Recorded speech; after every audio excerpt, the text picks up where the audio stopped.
Depuis quelques mois, le commandement de la police et de la gendarmerie, conformément aux instructions du ministre, ont décidé d'accompagner les usagers de la route en mettant en veilleuse la répression. Mais malheureusement, les usagers de la route n'ont pas affiché toute la responsabilité qu'on attendait d'eux et on assiste à une recrudescence criarde des cas d'accidents de circulation. Face à la gravité de la situation, nous nous sommes rendus compte que seule la répression peut amener les usagers de la route à se conformer aux dispositions du Code de la route.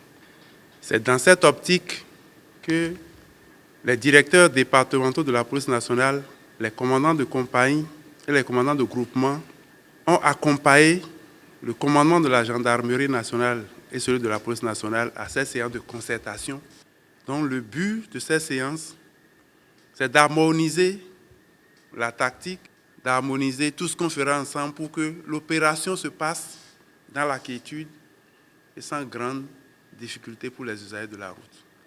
Les usagers de la route qui ne se conformeraient pas aux prescriptions du Code de la route subiront les rigueurs de la loi. Le temps est venu de siffler la fin de la récréation et nous allons passer à la répression. Donc, ce que nous sommes en train de dire ici constitue en même temps un appel. Donc, j'invite les uns et les autres à respecter le Code de la route. Il y va de la sécurité des uns et des autres. Cette opération va s'effectuer dans les villes d'Abomey-Calavi, de Cotonou et de Porto-Novo.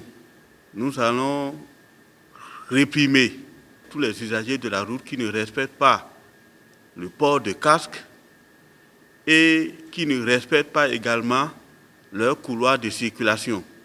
C'est dire qu'à partir de demain, tous les motocyclistes qui ne seraient pas porteurs de leur casque seront obligés de subir les rigueurs de la loi.